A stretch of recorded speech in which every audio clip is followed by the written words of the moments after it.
हाँ, तो सबको निकाल लीजिए 6 फरवरी 2023 का पेपर मैथ पेडागोजी 31 नंबर से दिया है। इसमें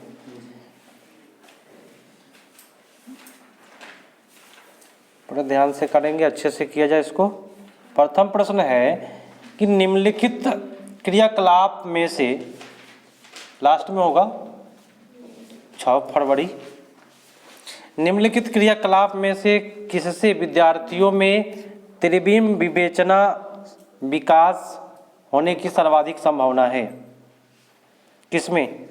त्रिविम बोले तो 3D का विकास किस में हो जाएगा बताए?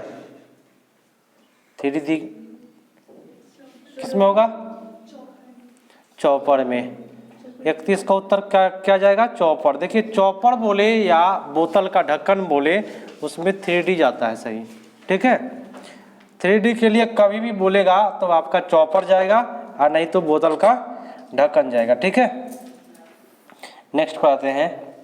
प्रश्न है गणित की प्रकृति के विषय में कौन सा कथन सत्य नहीं है? नेगेटिव बोला। फर्स्ट बोला कि प्राथमिक स्तर पर गणित प्रत्यक्ष और कल्पना की आवश्यकता नहीं है। ये बात क्या है? गलत है। प्राथमिक स्तर पर कल्पना की आवश्यकता नहीं है, ये गलत बोला।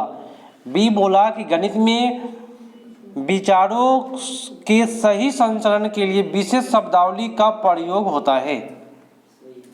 ठीक है, हमको खोजना है नेगेटिव। नेगेटिव फर्स्ट में मिला और देखिए क्या है नेगेटिव, इससे भी अच्छा नेगेटिव कहीं मिल जाए।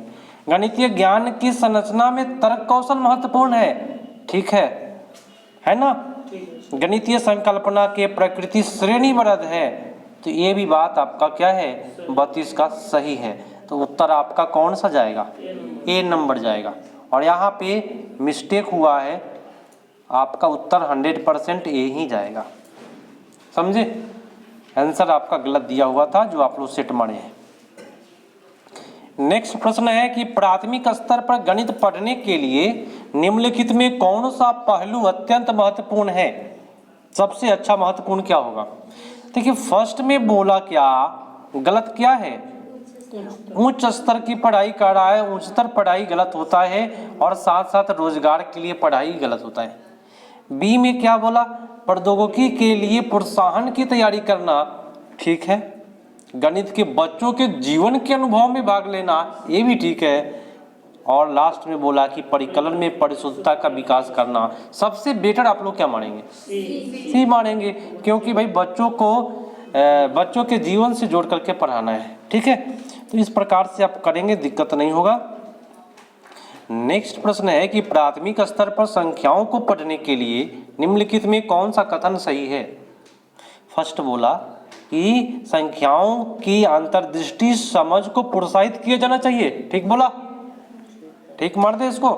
चलिए बी बोला कि संख्याओं को लिखना अनुक्रम में पढ़ाना चाहिए, ये भी ठीक है। और सी बोला कि गणना से पहले संख्याओं के संख्यांक रूप में लिखना सिखाना चाहिए। क्या गिनती के पहले लिखना सिखाते हैं? ये बात गलत बोला। उत्तर आपका कौन जाएगा? ए और बी। तो 34 का उत्तर आपका किस पर जाएगा? ए पर जा रहा है। और डी भी है क्या? संख्याओं में अनुक्रम असंगति को प्रोत्साहित करना, अनुक्रम असंगति को प्रोत्साहित करना, ये बात गलत है। तो यहाँ पे मिस्टेक हुआ है, तो आपका उत्तर जा रहा है ए और बी। उत्तर नंबर आपका सी होगा, ठीक है। इसको सुधार करिएगा, कोई दिक्कत? आंसर गलत नहीं ना देखना है, हम देख लीजिएगा आप लोग भी एक बार। आंसर गलत होगा कोई बात नहीं, हम लोगों का जो सेंस है वो ठीक है ना। हाँ, वहाँ पे सी होगा, सुधार कर लीजिएगा। 35 नंबर पढ़े कि गणित के शिक्षण अधिगम के विषय में निम्नलिखित में कौन सा कथन सत्य नहीं है? नेगेटिव बोला फिर से, तो नेगेटिव टाइप चलेंगे हम लोग। प्रथम बोला कि नमूने के अवलोकन सामान्यीकरण से प्राथमिक कक्षा की विद्यार्थियों में गणितीय ज्ञान सर्जन किया जा सकता है, बात सही बोला, ठीक है। हमको नेगेटिव खोजना है।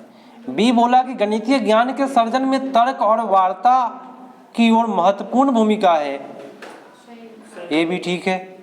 तर्क और वार्ता की महत्वपूर्ण भूमिका है। लेकिन अभी आगे भी चलते हैं। गणितीय अधिगम एक सामाजिक प्रक्रिया है जिसमें संवाद सम्मिलित है, ये भी ठीक है। और डी बोला कि गणितीय ज्ञान की संरचना में संस्कृति और संदर्भों की कोई भूमिका नहीं होती है, ये बात गलत है। तो यहाँ पर भी आप लोग कहाँ पे जाइएगा, डी पर जाएंगे, उत्तर आपका डी पर हो जाएगा।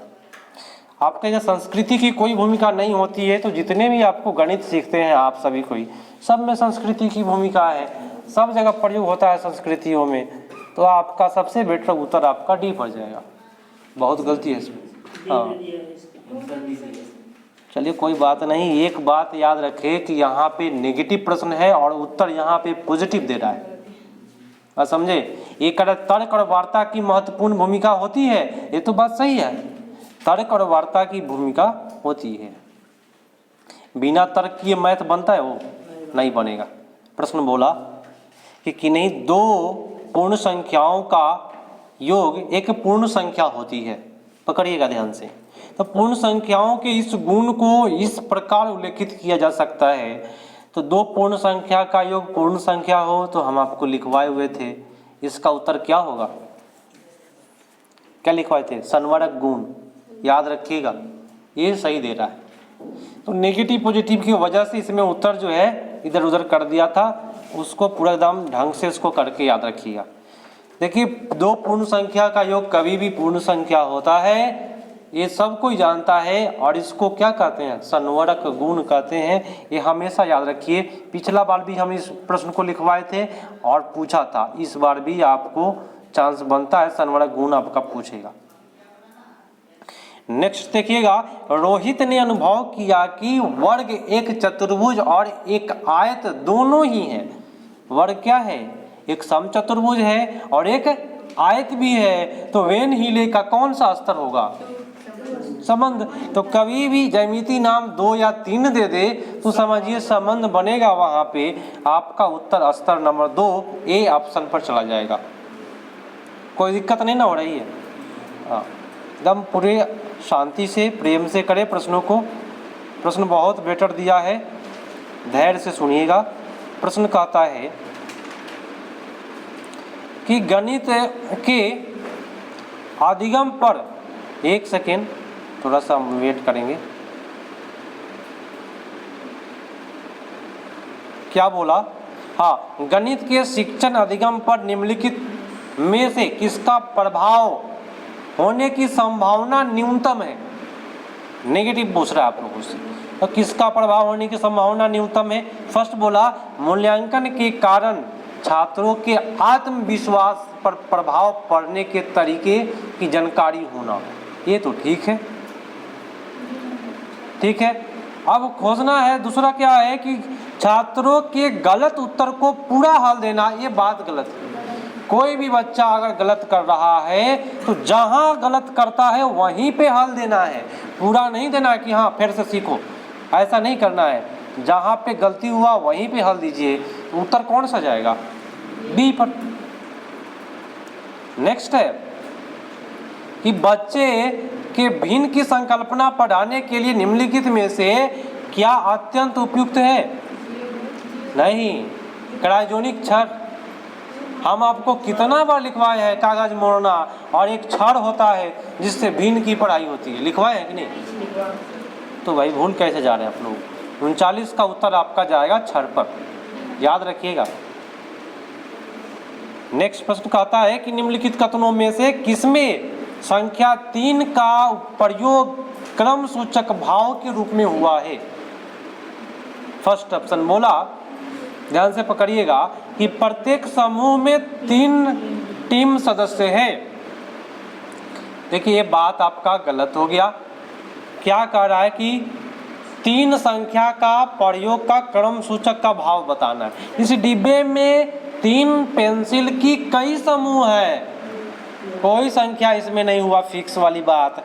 आइए देखिए फर्स्ट ऑप्शन में क्या गलती किया है, प्रत्येक समूह में 3 सदस्य है, ठीक है। उससे बेटर होगा कि जो रेलवे का जो डब्बा है उसमें 3 पेंसिल का कई समूह है, कहीं भी सेल्फिश वाली बात नहीं है। और पिछला बार जो प्रश्न पूछा था ऑनलाइन जो पूछा हुआ था ना, उसका सेम का सेम रिपीट किया है इस प्रश्नों को, एक इसमें शब्द भी नहीं बदला है, बात समझे। और सी में बोला कि मैं इस इमारत के तीसरे मंजिल पर रहता हूँ, मैं, जहाँ सेल्फिश की बात होती है वो बात गलत होता है, ठीक है। और डी बोला कि इस घर में 3 कमरे हैं, फिक्स हो गया। तो सबसे बेटर कौन जाएगा, इस डिब्बे में 3 पेंसिल के कई समूह हैं, माने कोई ठीक नहीं है, ठीक है। चलिए अब देखिए नेक्स्ट प्रश्न है कि शुद्ध कथन को पहचानना है। देखते हैं कौन शुद्ध दिया हुआ है कि परिणाम और क्षेत्रफल का मात्रक समान होता है, ये बात आप लोग जानते हैं, बात सही है? नहीं, परिणाम का जानते हैं सूत्र क्या होता है, 2 + 2 × L + B, और क्षेत्रफल क्या होता है, L × B। तो क्या दोनों का भाई समान होगा? परिणाम का ऐसा ही मात्रक याद रखिएगा मीटर होता है, जबकि क्षेत्रफल का ऐसा ही मात्रक मीटर स्क्वायर होता है ना। तो यहाँ पे बोल रहा है मात्रक समान होता है, तो गलत बोल दिया। किसी आकृति का आकार उसके परिमाप का निर्धारण है, बात सही बोला। कोई भी आकृति का अगर आकार जो दिखाई देता है वह क्या है, आपका परिमाप कहलाता है। ये तो कोई दिक्कत ही नहीं है इसमें, मैथमेटिक्स प्रश्न पूछा है। नेक्स्ट है कि गणितीय पाठ्यक्रम के संदर्भ में शुद्ध कथन को पहचानिए। अब पहचानिए आप सभी कोई फटाफट। फर्स्ट ऑप्शन पढ़े, समझ को बेहतर करने के लिए ऋणात्मक संख्याओं की संकल्पना का परिचय प्राथमिक स्तर पर देना चाहिए। मेरी बात ध्यान से समझ लीजिए, आज से लेकर के सीटेट एग्जाम तक ये जो माइनस वाली जो संख्या है ना, ये माइनस वाली जो संख्या है, पूरे भारत की बात करते हैं, सबसे ज़्यादा बच्चों को प्रॉब्लम माइनस वाले संख्या से होता है। इसलिए माइनस वाले संख्या का पढ़ाई प्राथमिक स्तर से ही देना चाहिए, बात समझे। और ये 100% सही है। आपका समझ को बेहतर बनाने के लिए ऋणात्मक संख्याओं की संकल्पना का परिचय ये आपको 1 to 5 से ही देना चाहिए, ताकि आगे चल के ना कहे कि सर जी हमें माइनस लगा दिया है। माइनस नहीं रहता तो हम बना लेते, बहुत लोगों को ऐसा शिकायत मिलता है, ठीक है। तो प्राथमिक स्तर से ये प्रश्न जितने भी पूछे गए हैं ना, ये शिफ्ट का सारा प्रश्न आपका दोहराया है, ठीक है। और पिछला बार आंसर इसमें सारा सही दिया हुआ था, इसमें आंसर थोड़ा सा डिफिकल्ट, आंसर में गलती किया है बुक छापने वाले। प्रश्न कहता है प्राथमिक स्तर पर त्रिभुज की अवधारणा का परिचय देने के संदर्भ में शुद्ध कथन की पहचान करें। त्रिभुज के बारे में सही कथन का पहचान करें। फर्स्ट क्या बोला सुनिएगा कि बच्चों के समझ विभिन्न प्रकार के त्रिभुज प्रस्तुत किए जाने चाहिए, परंतु अन आकृति से दूर रखना चाहिए। देखिए क्या बोल दिया, अन त्रिभुज से कराइए, अन आकृति से दूर रखिए। ये बात क्या बोला, दूर रखना, ये जहर हो गया आपका, गलत हो गया। बच्चे के समक्ष सभी प्रकार के त्रिभुज या अन्य आकृति को भी प्रस्तुत करना चाहिए। ये जरूरी नहीं है कि केवल आप त्रिभुज ही पेश करिए, हर चीज पेश करना है उसके सामने में, ताकि हर चीज का वो ज्ञान ले पाए। उत्तर कौन जाएगा, बी पर, बहुत बेटर। नेक्स्ट प्रश्न है और बनाने वाला है, हमको करना है केवल पेड़ा। पेड़ा खत्म हो गया क्या, लगता तो है 59 में है, हाँ 59 तो बचा है, चलिए बजाया। प्रश्न क्या बोला कि भाई गणित के शिक्षण अधिगम संदर्भ में निम्नलिखित में कौन सी प्रक्रिया वांछनीय है, पॉजिटिव खोजना है, पॉजिटिव। कौन सी प्रक्रिया वांछनीय है? फर्स्ट बोला खुली पुस्तक परीक्षा से बचना चाहिए, क्या गलत किया, बचने वाली बात।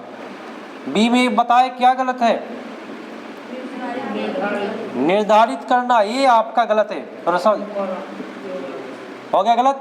सी में क्या गलत है, भ्रांति को रोकने के लिए मुक्त उत्तर वाले प्रश्नों से बचना चाहिए। फिर से बोला बचना चाहिए, ये बचने वाला ऑप्शन हटा के रखिए। संकल्पनाओं की अंतर्दृष्टि समझ को क्या करना चाहिए, प्रोत्साहित करनी चाहिए, बहुत बेटर। और आज का ये अंतिम प्रश्न है, कहा गया 60 नंबर। ये कूट है कि बनाने वाला दे रहा है, नहीं बनाने वाला नहीं है, बहुत अच्छा पेडागोजी दिया है, जिसमें आपसे खोजवाएगा कि मुक्त उत्तर वाला कौन है और बंद उत्तर वाला कौन है, ये खोजना है आप लोगों को। ठीक है, तो सबसे पहले प्रश्न को पढ़िए और कह रहा है कि अध्यापक कथन प्रस्तुत करता है, तो ऑप्शन नंबर 1 पढ़ते हैं। ठीक है, कि उस आयत का क्षेत्रफल है जिसकी भुजा 5 सेंटीमीटर और परिमाप दिया हुआ है 30 सेंटीमीटर। तो हमको जरा बता दीजिए क्या इस प्रकार के प्रश्न में लंबाई और चौड़ाई फिक्स होगा? बताए हमको, होगा या नहीं होगा, ये आप लोग पहले बताएं। ये जो हो गया लिखा हुआ है कि भुजा दे रहा है और उसका परिमाप दे रहा है, तो आप आराम से उसका एक निकाल सकते हैं, फिक्स हो जाएगा। तो ये आपका बंद सिरे वाला प्रश्न हुआ। अब देखिए बी नंबर कह रहा है कि उन संख्याओं का समुच्च ज्ञात कीजिए जिनका माध्य 4 हो। तो दुनिया में ऐसा बहुत प्रश्न है जिसका उत्तर 4 आएगा माध्य वाला। ये कैसा प्रश्न हुआ? मुक्त सिरे वाला, मतलब कि जिसका उत्तर अनेक आए वह मुक्त सिरे वाला होता है, जिसका उत्तर फिक्स आए वो बंद सिरे वाला होता है। पानी देना। सी कहता है कि 0 से 8 के मध्य सभी आभास संख्याओं की सूची बनाएं। ये फिक्स है कि नहीं? 0 से 8 के बीच में मात्र 7 को होगा। 7 को कै गो आभास संख्या है? 2 है, 3 है, 5 है, 7 है। फिक्स हो गया कि नहीं हो गया? तो ये आपका कैसा हुआ? बंद सिरे वाला। और डी कहता है कि आयत के बारे में आपको जो भी गणितीय जानकारी है मुझे बताइए। तो भाई बच्चा है आपके पास, सब जानकारी अलग अलग बताएगा कि नहीं? तो ये आपका कैसा हुआ? मुक्त सिरे वाला। तो आप लोग बताइए ये क्या है? बंद सिरे वाला, और सी क्या है? बंद सिरे वाला। तो ए और सी बंद सिरे वाला और बी और डी मुक्त सिरे वाला। तो उत्तर आपका कौन सा जाएगा? बहुत बेटर, ये आपका समाप्त हो गया।